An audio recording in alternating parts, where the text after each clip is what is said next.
On this episode of the Building the Future podcast, I have the opportunity to sit down face to face with my good friend Rikka Brandon from Building Gurus.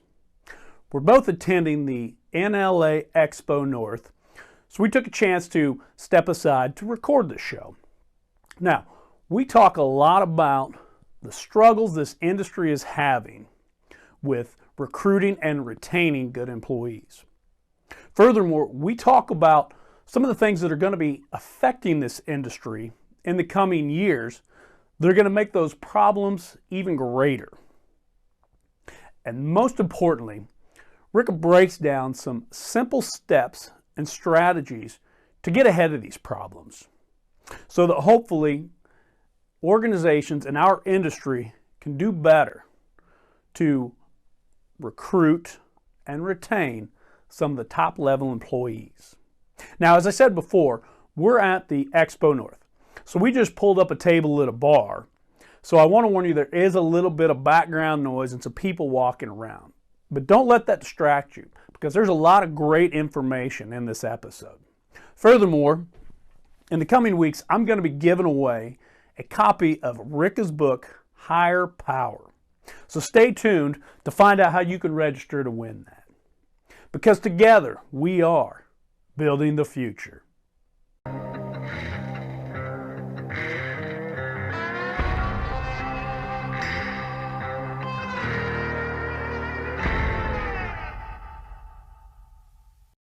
Okay. It's a pancake breakfast shot. Half ounce Irish whiskey, half ounce butterscotch schnapps, and a crispy strip of bacon. I was going to ask you, it had like bacon vodka or something. Yeah. It's like it's almost got to have bacon in it. And then there's an orange juice shooter. Oh, God, it's terrible. All right, man, silent I am. Yeah. We are live too, by the way. Oh, all right. Excellent. Perfect. Perfect. All right. So, cheers. First Cheers. off. Yeah, there we go. This is the first Did you guys see that? face-to-face introduction. He forgot to drink after we cheersed. Did It was I really? like bad Oh, luck. shit. Come You're on. right. Bradley, we're going to snap our fingers. That's right. I'll send that to him. Cheers. There we go. Now, is that one a shot? Is that just a shot you're supposed to tap I the think table? that is just a shot, but I thought, well, now he's not only is he going to Yeah. like actually drink, he's going to add a little pizzazz to it. So we're cheersing. We're actually here. We are in person Yay! at the NLA North Expo. I think it's Expo North, but Isn't that not what I said? nope. You said North Expo. Who's counting? Green Cheers. jacket, gold jacket. So our cocktails are live this time. That's right. It's very exciting. And I'm here with Rikka Brandon again from Building Gurus. And Rikka was one of the presenters this morning Indeed, I was. and did a phenomenal job, if I may say so myself. I pay him to say that thing. Nice Yeah. things. She's buying the drinks. That's right. Exactly. It's the best way to get compliments. So, I thought one of the greatest things you said today, which really resonates with a lot of things that you and I align on very closely, is, where our industry's going, what's coming in our industry personnel-wise in the next 10 years. Yeah. And you titled it perfectly, The Great Retirement. Yep. We thought the Great Resignation was bad. It is nothing compared to the Great Retirement. So let's talk about that. Let's unpack that a little bit. So, What's our industry facing? Yeah, so across the workforce nationwide, 25% of the workforce is a baby boomer, which the youngest baby boomer is now 58 years old.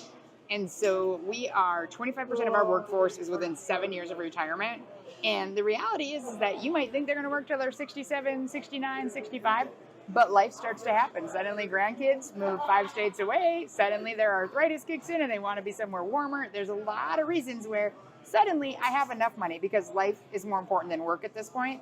And so with that, we have to be eyes wide open and prepared. And most people experienced it during COVID, where they thought they had 3, 5, 7 years with somebody, and they got less than 30-day notice because they're just like, it's too much pain in the neck to go to work. So the Great Retirement is probably the biggest stressor, and I believe that the LBM industry specifically is higher than 25%. So if you were to look at your workforce and say, hey, who is 58 and older? I would guess for most of them, it's a minimum of 25%, which means 1 out of 4. Yeah, and that's scary when you think about it from a business aspect. I think that 25% of your workforce. And you got to think, too, many of those are your tenured Yes. employees, Yeah. the ones that have the experience, that have been there and understand your business. And that kind of information, you don't learn it No. in a day. You don't learn it in a month. You don't even learn it in a year. Right. And to think that 25% of the knowledge base of your organization is going to be clocking out Yeah. for the final time soon. As I said in my presentation today, it's like, you've been kicking the can down the road a long time. Like, yeah, it's important. It's just not urgent. Like, well, knock, knock. Urgency is at the door, because right now we can't keep kicking it down the road. You have people where they've been in that job for decades. They know everything. They can run the business in their sleep practically, and they're leaving. And so one of the things I want to touch on this, because it's a thing that people are very timid about, and it's just such a limiting belief, is like, your people who've been with you a long time, they're invested in the company. They want it to succeed. They want it to thrive even when they're gone. So many owners and managers are very nervous to be like, so what are your retirement plans? Like, they don't want to ask. And it's like, hey, here's the deal. Like, I know that you don't want to put the company in a tough position. I know that you don't want your customers to suffer. So let's make a plan, because we know it's going to be a minimum of 6 months for us to train somebody, for them to not to be a screaming disaster when you leave. And I think what happens is a lot of owners and managers discount how important it is to your employees that the company continues to thrive and their customers don't have a big drop in service. And so that's something where I just would like to change the narrative that owners and managers have, because they're like scared to ask. And like, the employee's not going to bring it up. And employees have a fear of like, oh, you're going to let me go. But if you're like, hey, we'll keep you as long as we can. But also at the end of the day, we want to give you that chance to work towards retirement.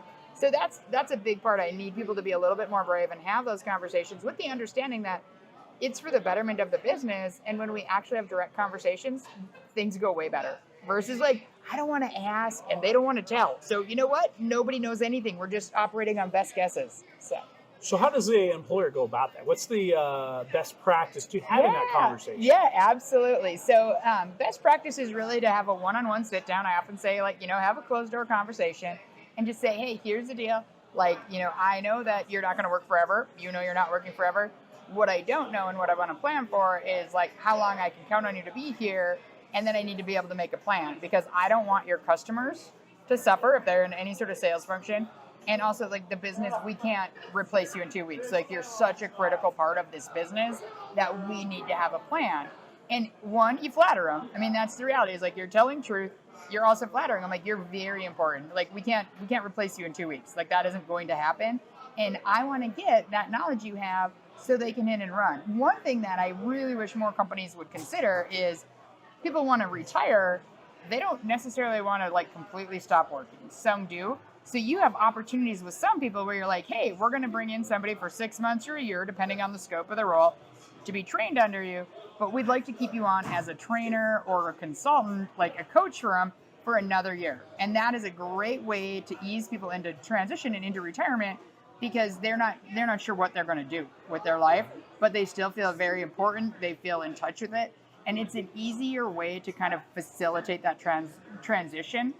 So I think those are things I just want people to think about. It doesn't need to be like, you're done on July 1st, right? But what it also can't be is, I'm going to retire next year.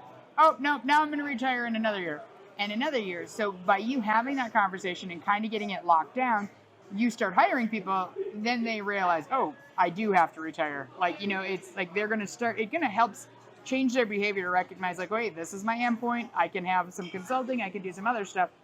But it makes it easier, because we all know that there's people who maybe would never retire because it's their whole life. And unfortunately, the reality is that at certain points, there's a diminishment in value, right? It's like, whether or not they mean it or not, they're a little bit more checked out. There's different things. So we want to just make sure we're having that honest conversation, because there's nothing wrong with making a business plan. Like, that's just smart business. Now, don't be asking people when they're going to retire and then firing them. That's illegal and wrong. Like, don't do that. There's age discrimination, but there is nothing wrong with having conversations that help you look at the continuity of the business. And I love that when you're talking about working with them to come up with that plan for their exit. And, maybe it's their immediate exit. This is my last day, or maybe no, this is the day that I go to part-time. Yes. And I start for there and I do that for 6 months, and then I cut it back more. Because that sounds like a win-win both for the employer, plus also, your employee. I mean, that's got to be, as you talk about those guys that have that longevity there, and it's going to be hard for them to walk away. But if they can stage away from it, step away a little bit at a time, I can see how that's, great for both parties and all included. Yeah, so I have a client, and they have a guy who's been at the company north of 50 years, and it is his identity. I mean, his dad worked there, he works there. He and his dad have been there longer than the current day owners, and I said to him, like, okay, we got to make a plan because you're past retirement age, right? And I'm like, what are you going to do when you retire? And he's like, I have no idea. And I said, okay, so that's the first part. We got to be thinking about, like, what are you going to fill your time with? And he's like, yeah, that's why I'd like to have more flexibility so I could explore what I'm going to do. And so it was like nobody had ever been that direct with him. And he was very happy to answer and say, like, you know what? Hey, if I don't work on Fridays and I can try these hobbies. And I think that's the thing where owners and managers are so worried about the conversation, like, landing wrong. And it just doesn't most of the time because they're aware, they're adults, they're extremely adult, right? I mean, they're ready to retire. They're thinking about it, you're thinking about it. So start having a conversation. And that is a really great thing because we want them to step away as the new person who's replacing them can start to step in and have a little more accountability and responsibility. But we're not throwing that new person to the wolves of like, they're never going to replace the person who's been there 20, 30, 40, 50 years. Like we got to give them a bridge. And, the tricky part is that some of those people who've been in those jobs for decades, like they're not the best trainers. They're just not, right? So you have to make sure that you're positioning it in a way that you can get that know-how knowledge, which is the new politically correct term for tribal knowledge, know-how knowledge out of their heads and documented so people can do it. So I would just say that, like, just don't discount how much they care about your company continuing to succeed. And for many of them, it's like they'll feel better about retiring if they feel like it's in good hands, right? And that's something that I just see over and over again. And one of the things I like to do with clients is succession planning is like, who do we have in-house? Like, who can we develop? Who's already almost there? Like, what can we do with the people who've been with us loyal and proven it? What do we need to do to develop them to be able to step into that role? And that, to me, is about one of the coolest things ever because it's easy to overlook those loyal, tenured employees because, well, they've always been in the yard or they've always been here. It's like, okay, they have the right attitude and aptitude. All we need to do is train and develop them, and they could be so much more. So, that's a long answer. It's a very long answer, but I mean, it's right on point, and you're talking about bringing those up from in and, backfilling those roles, and you can do it early on, especially the sooner you know about that retirement, their retirement plan, if you've got it staged out or if you've even just got a flat cutoff date, but you know how to backfill. So let's shift gears a little bit and let's say, okay, we're filling those retiree spots, but we don't have the bench to fill it with. Nobody has the bench in LBM. I would say almost across all workforce, but for sure, nobody is really killing it on the bench level. Agreed. So now we've got to have the team together to provide that bench. We've got to start calling up the recruits. We've got to start bringing in the C team. How do we go about that? That's another big key, and you're phenomenal at that. Another point of topic today was those steps to take to really improve your recruiting, and it also applies to retaining as well. Absolutely. So what do you have for us there, Different sides of the Rikka? same coin. Yeah, so recruiting and retention are different sides of the same coin. When you recruit well, you retain more. That's just flat out. If you're desperate and you hire, they leave. So I always tell people, like, they are different sides of the same coin. So one of the things I talk a lot about is the 3S cycle, and that is scarcity, which is the lack of qualified people. I mean, and that is the reality of almost everybody who's listening to this. They're like, if there was 5 great people to choose from, I would hire 3 of them, maybe all 5, right? That isn't what's happening. You're getting a bunch of like meh applicants, and you're deciding like, I just need a body in the seat, right? So you're making these, you're settling, which is the second, right? So we've got scarcity, and it leads to settling, where we hire the best that applied, and really would never use the word best to describe them in any other way. Just happen to be the best of like not a great number of choices. And so, unsurprisingly, when we settle for the best that applied, it leads to setbacks. And setbacks look like underperforming hires, turnover, and basically we spend a lot of time, money, and energy training them to have them wash out or barely perform.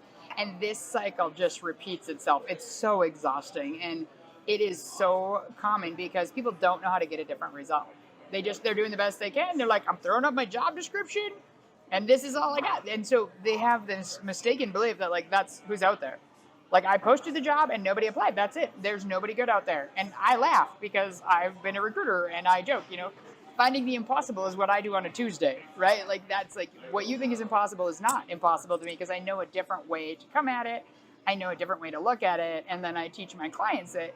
So that's the part where I really, if I could like just shake people a little bit, I'm like, you don't know what you don't know. There's more things to do. Posting your job description is a rudimentary effort. You can try to sell it, which obviously I talked a lot about my presentation. Don't just tell, we got to sell. And that's something that, with that 3S cycle, if you can break scarcity, everything else goes away. Like this, it's broken at that point. But, there's different points in time. But if you can get enough good people to choose from, your likelihood of bad hires drops drastically. Agreed. So let's take each one of those 3 steps in the cycle, and let's dive into each one. Okay. So we'll start at scarcity. All right. How do we overcome that? That, like you said, we've got to break that first. So how do we overcome that obstacle? The number one thing is, for years and years and years at work, to tell about your job opening. Just tell people. Like, that's it. Just tell them, here's what we've got, here's what we're looking for. I mean, that's people posted job descriptions, they have rudimentary job posting, and they're just telling about the opportunity. And there was enough scarcity in jobs for the job seeker side that worked. Like, that was all you had to do. And so that's what a lot of people who've been hiring for 20 years, for many years, that was enough. It worked, right? Well, now when we're seeing baby boomers retiring, we're seeing people going into the gig economy, we're seeing next generations wanting more from their employer, it's not enough anymore. And so that is the fundamental mindset shift you have to make, is telling isn't enough. You need to sell. And at the end of the day, when you can sell your organization and you can sell your opportunity and help people see themselves succeeding with you, you win, right? Because I always want people to think about the fact, you're hiring a sales rep, right? So when they put in sales rep, Indeed or LinkedIn or whatever tool you're using, you're not the only sales rep job showing up. You might be one of hundreds. At a minimum, you're one of a dozen if you're in a small market. There's a lot of sales jobs out there. There's a lot of competition. And yep, they might have been in LBM or building products for a long time. That doesn't mean they can't just switch and go into copier sales or pharmaceutical sales.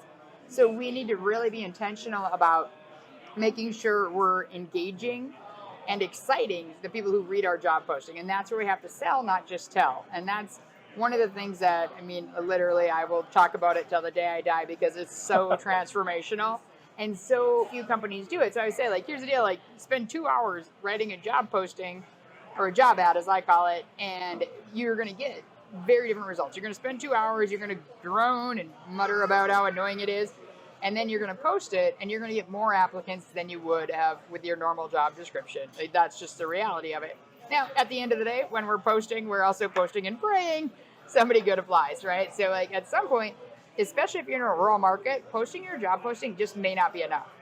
And that's where we move into the second step, where it's instead of settling, we have a choice in that moment in time of, should I settle for the best that applied, or should I choose to strive and try to get more qualified candidates and take a few extra steps? So that's kind of the transition. And I love the idea of selling, because when you think about it, from a business standpoint, when you go to sell, when you go into your customer to sell, the first thing you're going to try to approach them with is, what you have to offer, what your organization has to offer that's different than everybody else, why they should buy from you. Yep. And so that concept of selling is the same when you're going to these candidates and saying, why you should work for me. The value add? What's the value add of working for you, right? It's exactly that. That's 100% true. It's just turn on that part of your brain and think about, why would you want to work for me? And the best part is, if you're the owner and the manager and you're I don't know. It's one, you can change that if it's bad. Otherwise, ask somebody in marketing, ask somebody in sales. Sometimes you can't see what's amazing about your company and you need some outside opinion. But at the end of the day, if you're still hey, it's 5 days of PTO and you can use it after the first year, you're out of date. That's just the reality, right? That doesn't work anymore. We can't sell through kind of benefits like that just they don't work anymore. People don't want that job. And if they take that job, they quit fast because they got a better one. So that's the part I'm yep, you might get somebody. Are you going to keep them? Highly questionable. Okay, so we've got the first step out of the way. Now we come to the second phase, settling. Yeah. All right. So how do we overcome this? Hopefully we've done a better job of selling an organization. Yep. Hopefully we've brought on better candidates. Still, the reality is, though, on that, just to jump in here, you can do a great job selling it, but if all you're doing is posting and praying, you are Posting and praying. I like that. Yeah, that's what we recruiters call it, right? Because that's the reality. Like, we don't have a lot of control over that. So, that posting and praying is really one of the things that it's what everybody does. It is the current solution that every small business, every large business is using, right? Well, it's not that effective because about 20% of the workforce is actively looking at any time. Now, 60% might be actively disengaged. That doesn't mean they're on job boards. It doesn't mean they're looking at it. It is really, truly about 20% that are on Indeed, ZipRecruiter, HireClick, any of them, right? And so what we need to do is recognize, like, we're putting up a billboard and we're hoping to inspire and get them to take action. And the reality is that's not enough.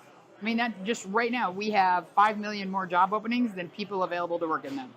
Like, it's not enough to put up a billboard and hope it works out, right? I mean, most of you have not only a marketing team and advertising dollars, but you have a sales team, because sometimes it's not enough. And that's where we get into the settling, where we have to make a choice. Like, so we're looking at the quality of applicants we've got. We spent a fair amount of money boosting it, posting it, getting it out there. Now we have to choose. Am I going to settle and make this choice? Because there's a consequence, right? Like, there is 2 different ways to look at recruiting and hiring. The first one is attraction, and that is basically marketing. And I feel strongly about the fact that, like, recruiting was, like, misfiled in the org chart in the sky. Like, we're under HR, but we belong under sales and marketing when we're done well. We just got misfiled, but it is what it is. And so with that, we really want to think about how are we going to get out there. And so there's 2 ways that you can find candidates for your roles. And one is attraction, and that's what we talked about, job boards. That's almost everybody who's listening, that's what they're doing, is attraction. They're putting job postings out, they're posting on social media. Maybe they have a relationship with a school, whatever. They're asking for employee referrals or business referrals. That's it. So that's essentially marketing. Like, we're hoping to get the right message in front of the right people and get them to take action. Okay, the other part where I say recruiting, and again, this is the world according to Rikka, so not necessarily going to be on Wikipedia. It's a good world. Let's roll with it. Let's roll with it. I'm on my soapbox. So recruiting is sales, and that's where we make an intentional effort. And this is really a better fit when we're looking at professional level roles where they have to have specific experience. And so with that, that's doing the research, that's looking on LinkedIn, who has the experience, looking on Indeed's resume database, who has it. Let's reach out to them to see if we can start a conversation.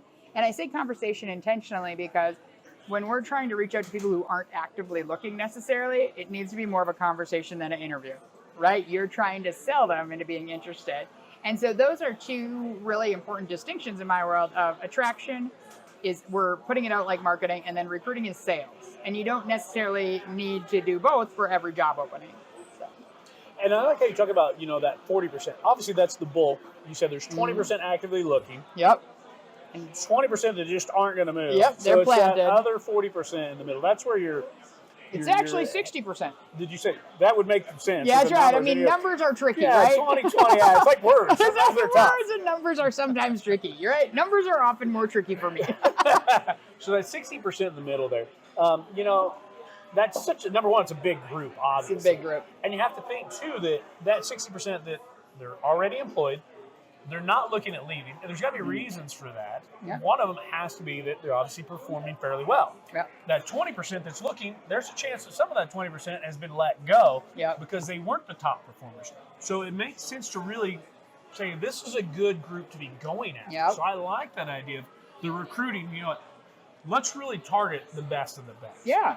So that really resonates right there. Right. And it's like they don't even have to be the best of the best. Like, that's great and that's ideal, but the best of the best is expensive, right? And it's not within everybody's reach.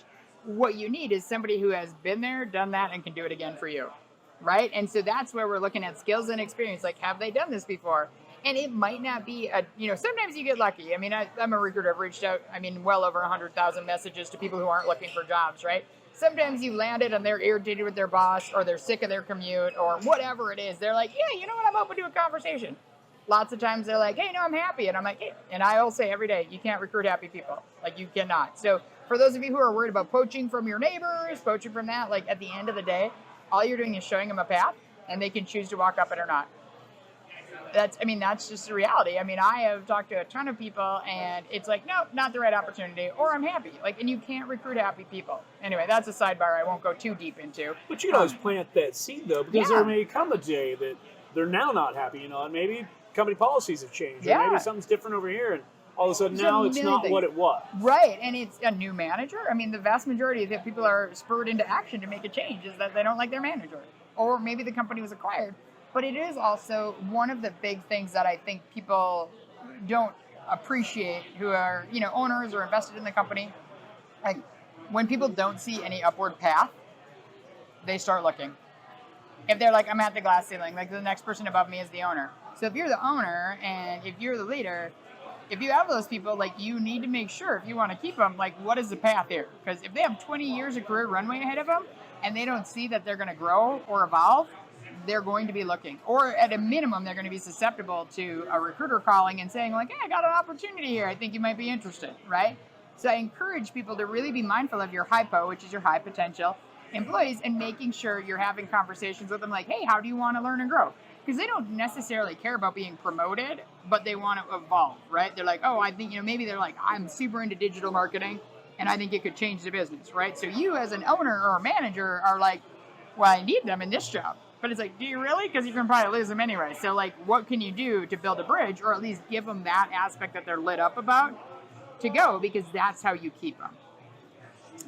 That's a deep conversation, but I think it's important because you don't want to lose great people simply because they're competent, right? The curse of competence, right? It's like, oh my God, just because I can do it doesn't mean I want to do it forever. Yeah.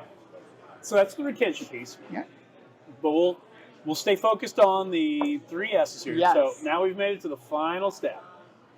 How do we overcome that? Yeah, so the final S is setbacks, and that is when we've settled. And, to touch back on it, settling is choosing, like, I'm choosing to hire this, or I'm going to choose to try harder, and I'm going to try different things. And I'm going to work harder to get more qualified candidates to choose from. So I would encourage people, like, don't fool yourself. When you're settling for the best that applied, like, it is a choice. It is a choice to spend more time, energy, and money training that person to try to get them up to average than to spend the same time, energy, and money trying to get more people who are going to hit the ground running and be effective. Like, so you've made a choice, and that is okay. But you can't always make the choice to settle and then be like, man, nobody's worth it. It's like, you can't bitch about your choice, right? Like, you made a choice. You chose that you were going to spend more time, energy, and money to try to get them up to speed.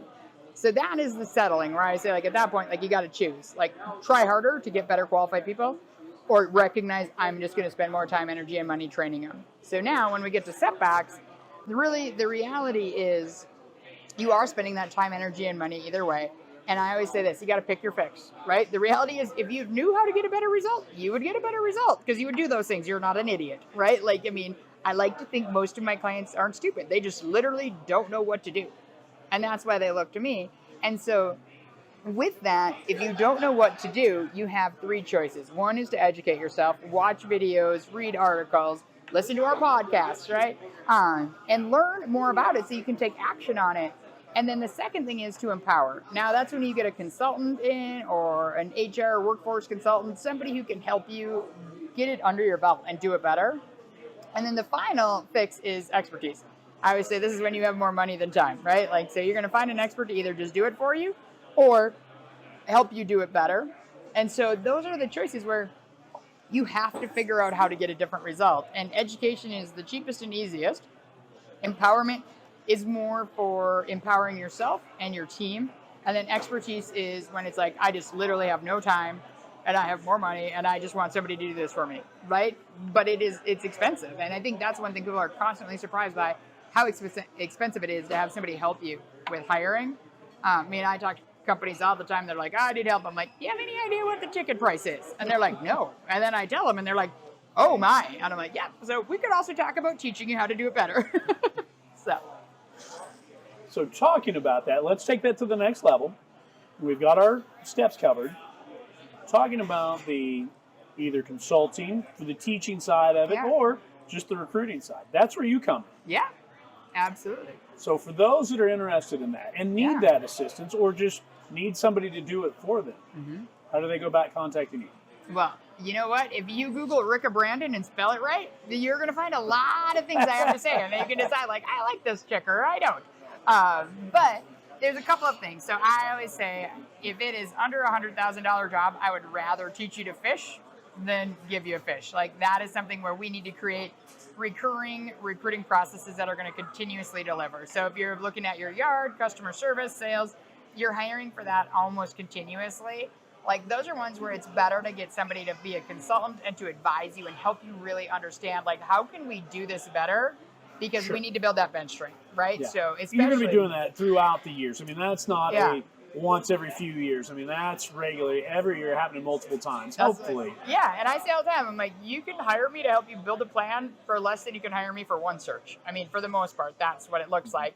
And when it comes to recruiting, you know, I specifically only work on $100,000 plus roles because it's all about driving top line revenue growth or improving bottom line profitability. And again, if it's under that, chances are you're hiring for it repeatedly.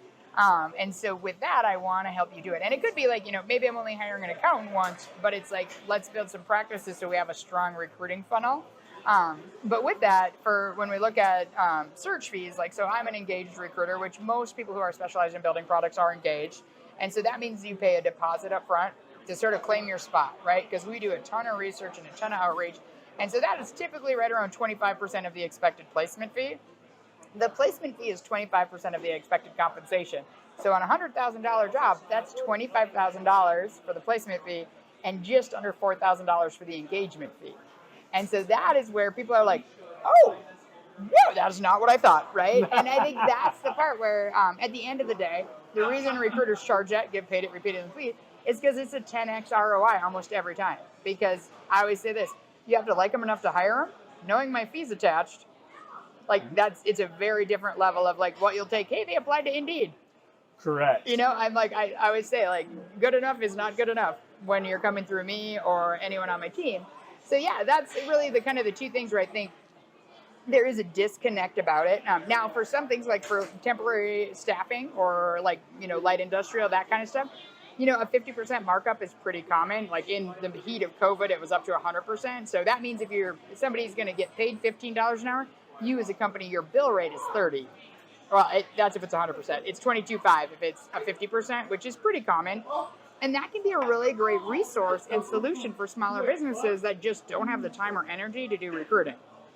You know, because they're covering all those recruiting ads. They already have access to a database of people. It can be a great choice. They just aren't going to be specialized in knowing the industry.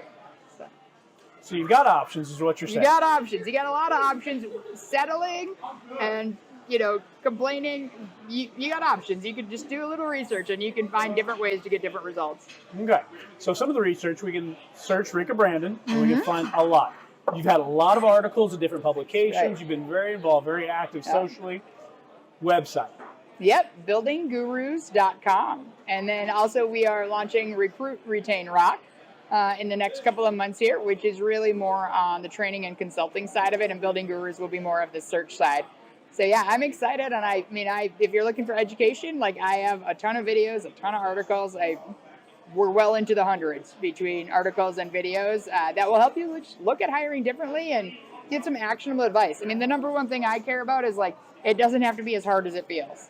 And I think that's like one of the things when I present, it's like, you can do this. You just like, it got too big in your head. So here are some simple steps you can take and look at it differently and get a different result. So there you have it. If you need help recruiting, retaining, that's here right. you go. That's happy to talk to you about it, right? And just you can set up a discovery call and there's no fee, no obligation. And I'm happy to give you advice whether or not I'm the right fit to help you or not. So Rikka, as always, it's been a pleasure. That's right. Cheers. We'll turn this off and we'll go back to enjoying our cocktails. Yeah, you better drink that after I gave you the business the first time, right? Exactly. Yeah, I better. Perfect.